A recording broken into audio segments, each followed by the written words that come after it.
buenas tardes, amigos que sintonizan BPI TV. Nosotros continuamos con más de esta transmisión en vivo desde Caracas, Venezuela, reporta Andrés Fornerino. El día de hoy el tema electoral ha sido un punto de debate para algunas informaciones que surgen en nuestro país e incluso para la comunidad internacional.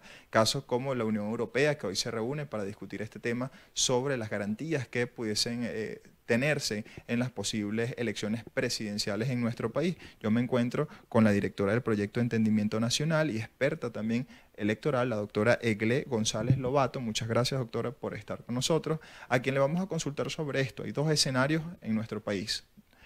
El uno de ellos es la abstención, el hecho de que algunos venezolanos no se sienten en la confianza para ir a un proceso electoral, y el otro escenario es la participación por algunos candidatos que no representan a la oposición, o por lo menos al grupo de los 4 de la Mesa de la Unidad Democrática que ha decidido no ir para este proceso electoral. ¿Cuáles son algunos de los riesgos y las posibilidades que tiene el país en caso de realizarse unas elecciones el 22 de abril, como lo ha planteado ya el Ejecutivo Nacional y el CNE? Sí, muy buenos días. Muchísimas gracias, Andrés. Lo primero que uno debería partir diciendo es que estas son unas elecciones convocadas unilateralmente por el Consejo Nacional Electoral, luego que la Asamblea Nacional Constituyente diera una orden de que se celebraran antes del 30 de abril. Por supuesto es unilateral porque obvió todos los esfuerzos que se estaban haciendo en República Dominicana para llegar a un acuerdo entre oposición y gobierno frente a los cancilleres de países amigos, y la fecha de la elección era muy importante, y el logro pues de condiciones electorales que se corresponden con variables internacionales.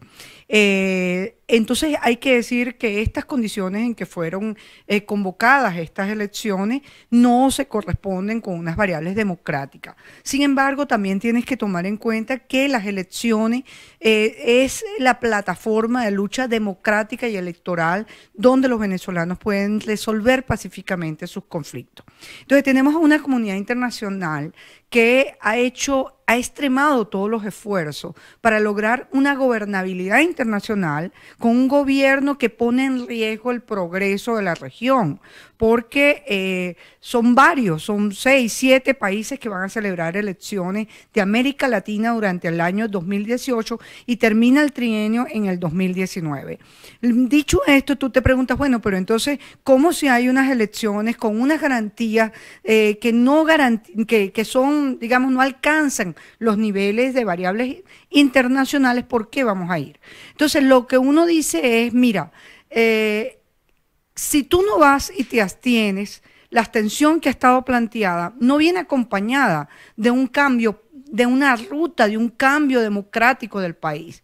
Es una abstención donde lo que yo le pregunto al que me dice hay que abstenerse en rebeldía es decirle, ¿y quién te va a dar a ti el caldito el día del 23? Porque la depresión que vas a tener es increíble. Ya la gente que tú te encuentras en la universidad, que es mi medio, te dice, estoy sumamente deprimida porque lo que uno siente es que hay un modelo económico que nos empobrece y nos hace cada vez menor la calidad de vida. Luego tú dices, pero fíjate, si tú no participas, al gobierno le conviene mucho que no participe, porque lo que puede pasar es que se radicalice aún más sectores del gobierno. Y fíjate, vamos a una elección con candidatos inhabilitados, con partidos cancelados hasta tanto no alcancen unas voluntades, a donde se les aplicó una norma retroactiva. Lo que se le aplicó en todo caso sería una medida de fuerza desde la Asamblea Nacional Constituyente. Entonces, lo que tú tienes un panorama es que si la oposición, a través de sus partidos políticos, no se organiza, no le presenta al país una ruta de cambio, lo que vamos a tender es a la desaparición de la oposición dentro de las opciones democráticas del país. Sí, entre esas acciones ya destaca el tema de la abstención, entonces pudiese perjudicar a la propia oposición del país, el tema de abstenerse a votar. Sin embargo, a la fecha, la Mesa de la Unidad Democrática no tiene ni candidato, ni tampoco una propuesta al país de qué se va a hacer después de ese 23 de abril. Mira, primero, los partidos políticos en este momento son muy importantes para la sociedad, porque son ellos los que tienen la responsabilidad de convencer a la sociedad con un liderazgo responsable, coherente, con una estructura de planteamiento, de programa de cambio de gobierno. Si ellos deciden durante el día de hoy o el día de mañana tomar la decisión de acompañar a uno de los líderes cuyos partidos pueden postular, o haber logrado a la fecha de hoy que el gobierno pudiera habilitar a algunos candidatos inhabilitados hasta la fecha. Si eso es así y además se lograra que el gobierno, dentro de las opciones que tiene, permitiera que o habilitara a partidos como Primero Justicia y Voluntad Popular de asistir a estas elecciones, bueno, ese sería un cambio importante dentro de las condiciones.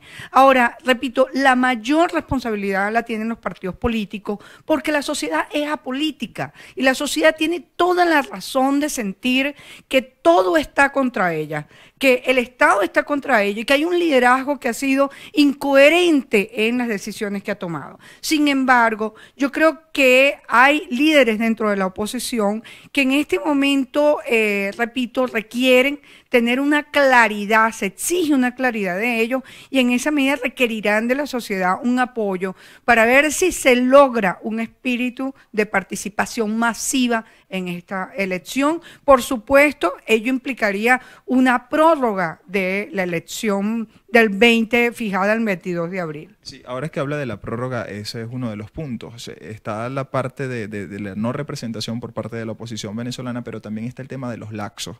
Ya incluso se habla de observación internacional, se habla de invitaciones a la Organización de las Naciones Unidas. Da el tiempo para que haya una garantía en este sentido de observación, de acompañamiento internacional para un proceso, así se prorrogue como es las supuestas informaciones que han circulado del Ejecutivo a la intención del Ejecutivo de cambiarla para el mes de mayo estas elecciones. Si hay un cambio y el gobierno y la oposición han estado en conversaciones y se logra prorrogar para mayo o entrado junio, dependiendo de las elecciones que vayan a ir, porque entiendo que pudiera darse un escenario en donde vaya la elección presidencial conjuntamente con las de diputados a los consejos legislativos y a los concejales, porque son las elecciones vencidas. Pudiera, si esto es así, digamos, la prórroga, yo me imagino pues que los partidos que están en conversaciones tienen sus técnicos electorales que le podrán decir que unos ajustes en los tiempos podría permitir la realización del evento electoral. Hay que decir algo muy claro, este cronograma que se publicó al día siguiente de la convocatoria es un cronograma de 74 días, que es equiparable a un cronograma electoral como cuando murió el presidente Chávez, y fue casi los mismos tiempos. No existe, no media ninguna norma que pudiera justificar una elección en unos lapsos tan breves que exigen que se realicen unas actividades en muy corto tiempo. Doctora, usted mencionaba algo importantísimo al inicio de la entrevista y era el señalamiento que hacía, que era la sociedad es apolítica. Teniendo este escenario, incluso la desmotivación por parte de la población al no tener algún representante con el que se sienta identificado, ¿cuál es la importancia, como usted lo mencionaba hace algunos minutos, de tener la política, una política dirigida y un plan de gobierno para que estos ciudadanos se sientan entonces en derecho y motivados a estar en un proceso comicial? Fíjate, hay una doble lectura de la participación, una doble lectura que se hace en los dos sectores de la polarización, que tenemos dos fuerzas encontradas.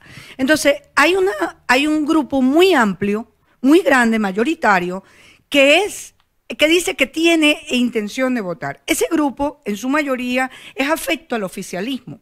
Y hay un grupo, digamos, distinto, menor que el anterior, que es el grupo, en su mayoría, de oposición que dice que no está de acuerdo en votar. El primer grupo del afecto al gobierno es un grupo que no te está haciendo una evaluación racional, sino una evaluación emocional. Es decir, yo iría a votar.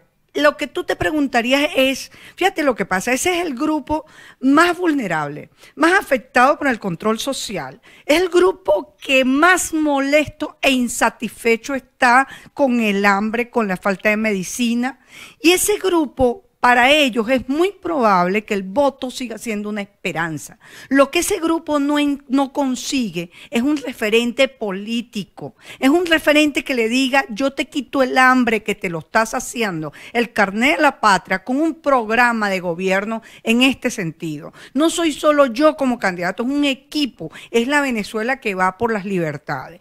Al otro grupo, que es de oposición en su mayoría, hace una lectura racional, es lógico. Ellos entienden que su voto no vale, que está devaluado, que eligieron, pero en el 2015 las parlamentarias y sus candidatos elegidos, los diputados luego no lucharon por sus derechos. Entonces tú entiendes que tienen razón de estar desmotivados, pero tú tienes que hablarle a ese grupo también, el candidato que esté, primero acompañado por los partidos y luego hablarle al país.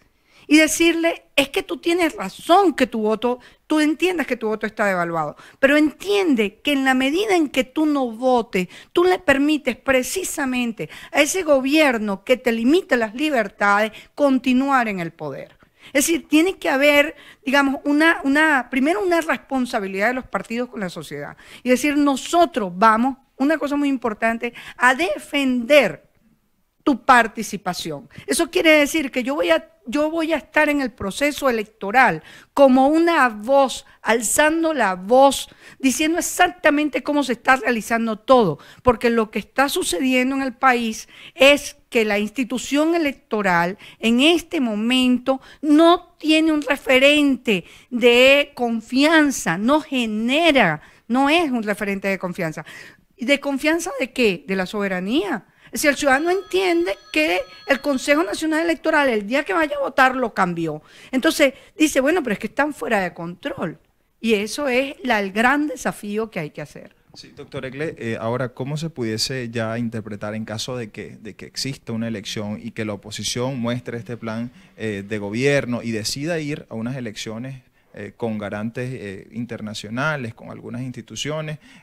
¿Cómo hacer ya desde el registro, desde incluso la logística, para poder eliminar algunas situaciones que han generado incluso zozobra entre los venezolanos, como es la instalación de puntos rojos, de amenazas, que entiendo que esto puede ser otro de los factores que pudiese también estar perjudicando al voto en estas comunidades que quizás incluso sufrieron algunos cambios de centros electorales y todas estas condiciones? Sí, todos esos factores son desmovilizadores. Incluso la cancelación de Voluntad Popular y Primero Justicia, el efecto que tenía era la desmoralización, la desmovilización de ese grupo, digamos, de electores que han sido leales a esos partidos. Hay que decirle a ellos: mira, primero el país lo tiene que decidir. Si el país decide luchar por sus libertades, por la democracia, esto es indetenible. Es decir, quitarte el miedo, porque por supuesto el carnet de la patria ha sido un mecanismo que ha sido asertivo, eficaz para el gobierno, muy dramático, muy terrible, porque es un control social que no tiene, es un clientelismo reprochable, pero ha sido asertivo para lograr, digamos, desmoralizar y meter miedo en la población. Ahora, si la ciudadanía entiende que frente a un gobierno la mayoría va y toma la decisión de ir a votar y decide no solamente votar por un candidato, sino por un proyecto de país, ese sentimiento, cuando ha sucedido en otros países, Brasil, Polonia, la población es la que decide finalmente. Sí, es la que decide la ruta democrática que tiene que rescatar. ¿Cuál podría ser la fecha idónea para que se realicen estos comicios? Entendiendo también algunas posiciones que incluso tomaba la rectora de la Universidad Central de Venezuela, Cecilia García Arocha, en que el lapso en realizarse una elección en abril, se tendrían que esperar más de 9 meses para que ese nuevo presidente estuviera en ejecución de sus funciones. Sí, la Constitución establece, no dice exactamente qué fecha hay que celebrar la elección, pero ha sido una tradición en este país que la elección sea muy cerca del 10 de enero, cuando la Constitución consagra que se asume el nuevo mandato del periodo presidencial, sí, al año siguiente inmediato del que termina, ¿no? Por supuesto que lo lógico es que haya el menor tiempo posible entre la elección y la toma de posesión. Sin embargo, en este momento, digamos, donde el país, nuestro país en este momento, está el ordenamiento jurídico venezolano, su vigencia depende de un organismo llamado Asamblea Nacional Constituyente que toma medidas de fuerza y que ha estado, desde que se montó, desde que se eligió, ha tomado medidas de fuerza que no se corresponden con la Constitución de la República Bolivariana de Venezuela. De nosotros estamos en una situación de no hay una tranquilidad, no hay una democracia propiamente. Por eso la comunidad internacional le dice al gobierno, mira, lo que tú estás haciendo, tú te pareces más a un gobierno totalitario que a un gobierno democrático. Entonces, lo que estoy diciendo el punto es para que se entienda la crisis que hay. No estamos en unas situaciones normales. Si se acortan los plazos, pero si se prorroga la elección fijada para el 22 de abril, es una ganancia. Repito, esa ganancia si los partidos políticos democráticos asumen la responsabilidad frente al país y frente a la comunidad internacional de defensa del voto y de un programa de gobierno que garantice la gobernabilidad del país. Bien, doctor Egle, también tenemos entendido que en los próximos días, desde la organización que representa, van a realizar algunas actividades en relación a promover algunas funciones constitucionales o derechos que tienen los ciudadanos. También quería que nos informara para aquellos que están sintonizando BPI sobre estas actividades. Sí, el grupo del Proyecto de Entendimiento Nacional, conocido con sus siglas PEN, impulsado desde la Cátedra Libre de Democracia y Elecciones que dirijo en la Universidad Central de Venezuela, los invita a un evento este miércoles 28 de febrero a las 9 de la mañana en la Sala Francisco de Miranda, antigua Sala E de la Universidad Central de Venezuela, en donde un grupo nos hemos estado reuniendo, hemos tenido encuentros en 5 áreas importantísimas: economía, democracia, instituciones, elecciones, condiciones de vida, justicia, y hemos encontrado mínimos acuerdos entre los diferentes equipos que han estado trabajando esas áreas.